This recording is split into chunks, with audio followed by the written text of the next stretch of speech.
Oke, berarti tujuan ini untuk dalam Ya, untuk kita datang ke sini itu ada dua hal. hmm, Yang pertama itu kita memohon pengaduan dan permohonan perlindungan hukum kepada Pak Kevin di sini. Karena Pak Kevin dalam hal ini kan dia mengalami kegelisahan sebagai warga negara yang tidak mendapatkan eh, perlindungan hukum yang seimbang. Maka daripada itu kita memohon kepada Pak Kapolri supaya melakukan secara balance terhadap seluruh warga negara itu yang melakukan laporan, melakukan segala bentuk upaya itu dilakukan secara balance. Ini kan oknum-oknum seperti ini yang kita harapkan tidak terjadi di negara ini. Apalagi kemarin sudah terjadi. Kita sama-sama tahu ada masalah di Kadif Propam, mantan Kadif Propam kita kemarin juga mengalami hal yang sama. Kita itu juga nggak mau melakukan hal itu untuk terjadi lagi.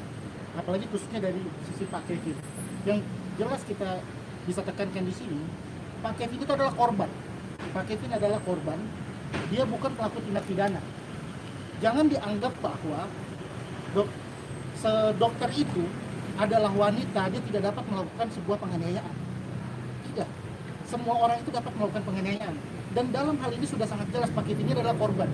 Semua bukti sudah kita jelaskan di kepolisian di Polres Bogor. Namun dari Polres Bogor hanya mengangkat LP dari pihak mereka saja. LP dari kita agak sedikit terlambat, padahal LP dari kita lebih duluan. Dan posisi-posisi video, bukti-bukti sudah kita serahkan semua. Proses penyidikan kita juga masih agak terlambat. Itu yang sebenarnya betul-betul kegelisahan yang kita alami. Kita sebagai warga negara, Pak Kevin menggunakan haknya dia sebagai warga negara untuk mengajukan dan memohon perlindungan hukum kepada Pak Kapolri. Dan dalam hal ini juga kita juga perlu untuk melakukan semacam bentuk pengaduan juga. Dan kita membutuhkan sebuah LP kepada salah seorang oknum penyidik di sana yang melakukan secara yang tidak balance. Mungkin nanti selanjutnya dijelaskan oleh Pak Deka untuk terkait dengan hal itu.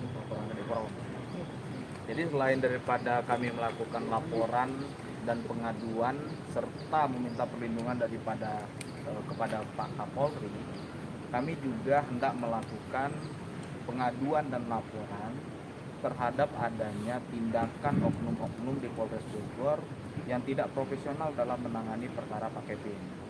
Including di dalamnya kami melihat ada ketidakjujuran dan ada ketidakbenaran dan ketidakadilan dalam penanganan perkara tersebut. Sehingga menurut hemat kami, apa yang dirasakan oleh Pak Kevin itu harus kami akomodir secara hukum dalam bentuk melakukan laporan ke Kadif Propam Mabes Polri. Seperti itu. Jadi biar kami bikin LP